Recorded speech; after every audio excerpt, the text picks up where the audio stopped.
बात जम्मू कश्मीर की, जहां पुंछ में पिछले 12 दिनों से आतंकी और सुरक्षा बलों के बीच मुठभेड़ जारी है। पिछले दिनों सेना प्रमुख एमएम नरवणे पुंछ पहुंचे थे, फॉरवर्ड पोस्ट का दौरा किया था और आज देश के गृह मंत्री अमित शाह जम्मू कश्मीर जाने वाले हैं। आइए एक रिपोर्ट आपको दिखाते हैं।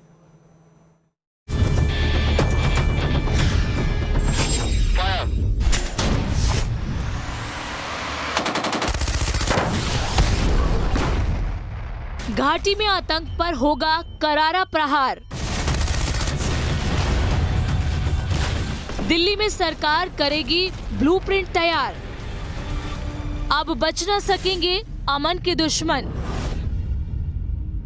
आतंकियों की सफाई के साथ पुंछ में खत्म होगा सेना का ऑपरेशन।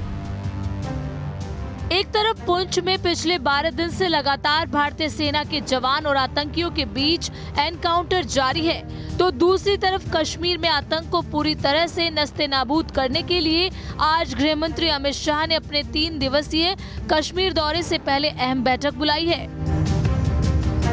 इस मीटिंग का मकसद कश्मीर में हो रही टारगेट किलिंग पर चर्चा करना है, ओवरग्राउंड आतंकी नेटवर्क को खत्म करना है, अलग अलग एजेंसियों के बीच कोऑर्डिनेशन और खुफिया सूचनाओं का हस्तांतरण है। इसके अलावा नेटग्रिड जैसी तकनीक को बढ़ाना भी शामिल करना है। गृह मंत्री के दौरे को लेकर जम्मू और श्रीनगर में सुरक्षा के कड़े प्रबंध किए गए हैं, तो वहीं पुंछ में हमारे सेना के जवान लगातार आतंकियों से लोहा ले रहे हैं और ऑपरेशन क्लीन की तरफ तेजी से बढ़ रहे हैं। पुंछ के बाटादेड़िया के नरखास के जंगलों में शुरू हुआ सेना और आतंकियों के बीच में एनकाउंटर जो है वो अभी भी जारी है और किस जगह पर ये इनकाउंटर हो रहा है उसकी एक्सक्लूसिव तस्वीरें जो हैं वो हम आपको यहाँ पर दिखाने वाले हैं। दरअसल ये जो आप एरिया देख रहे हैं ये बिल्कुल उसी एरिया के नज़दीक है जहाँ पर इस समय जो आतंकियों की तलाश जो है वो यहाँ पर चल रही है और ख़ास तौर पर जो आतंकी हैं उनके हाइड आउट्स को ढूंढा जा रहा है। और तस्वीरें आप देख सकते हैं सामने, यही वो एरिया है, यही वो जगह है जिसको यहाँ पर सेना ने पूरी तरह से घेरा हुआ है और इसी एरिया में इस समय सेना के जो पैरा कमांडो हैं वो एक बड़ा ऑपरेशन जो है उसको अंजाम दे रहे हैं। नरखास के जंगल के एक छोर से सेना के जवान और पैरा कमांडो की टुकड़ियां जंगल को खंगालते हुए आगे बढ़ रही हैं, तो दूसरी छोर से आतंकियों के संभावित ठिकानों के पास आग लगाने वाले गोले बरसाए जा रहे हैं। सेना आधे से ज्यादा जंगल को खंगाल चुकी है और अब आतंकियों के संभावित ठिकानों के बेहद करीब पहुंच चुकी है।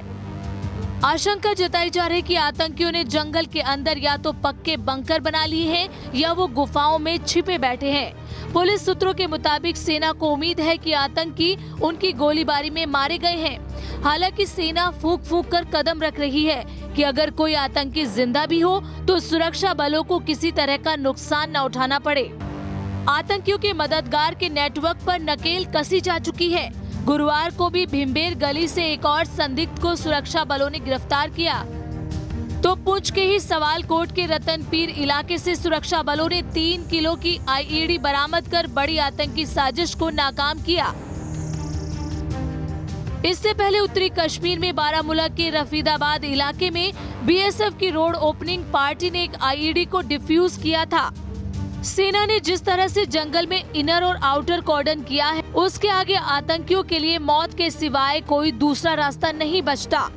एलओसी पर उस पार से इन्हें ना तो पाकिस्तानी कमांडो और ना ही दहशतगर्दों की दूसरी टोली की मदद नसीब होगी। सरहद पार से जो इन्फॉर्मेशन आ रही है कि और आतंकवादी इन्फिल्ट्रेट करेंगे, इनकी मदद करने के लिए वो बेहद मुश्किल होगा उनके लिए, क्योंकि फौज ने ऑलरेडी सारे एरियाज के ऊपर अपनी निगरानी रखी हुई है और इस एरिया में कोई मौका नहीं देगी ये फौज, ये बाहर के जो आतंकवादी अभी अंदर आएंगे और ये जो ऑलरेडी घिर चुके हैं इनको सपोर्ट करने के लिए। सुरक्षा बलों का फोकस सिर्फ पुंछ में ही नहीं है, पूरे कश्मीर से दहशतगर्दों का खात्मा किया जा रहा है। बीते 2 हफ्तों से अब तक 17 आतंकियों को ढेर किया जा चुका है। जम्मू कश्मीर के उपराज्यपाल मनोज सिन्हा ने भी साफ कर दिया है कि जब तक यहाँ की धरती से आतंकवाद को जड़ से खत्म नहीं कर देते तब तक चैन से नहीं बैठेंगे। दहशतगर्दों को इस बात का खौफ सता रहा है कि एक तरफ सुरक्षा बल आतंकियों को चुन चुन कर खत्म कर रहे हैं, तो दूसरी तरफ एनआईए उनका ओवरग्राउंड वर्कर नेटवर्क खत्म कर रही है। यानी सरकार और सेना का मकसद साफ है, घाटी से आतंकवाद का पूरी तरह से सफाया। वीडियो जर्नलिस्ट एजाज अहमद के साथ शहनवाज खान, न्यूज नेशन, पुंछ।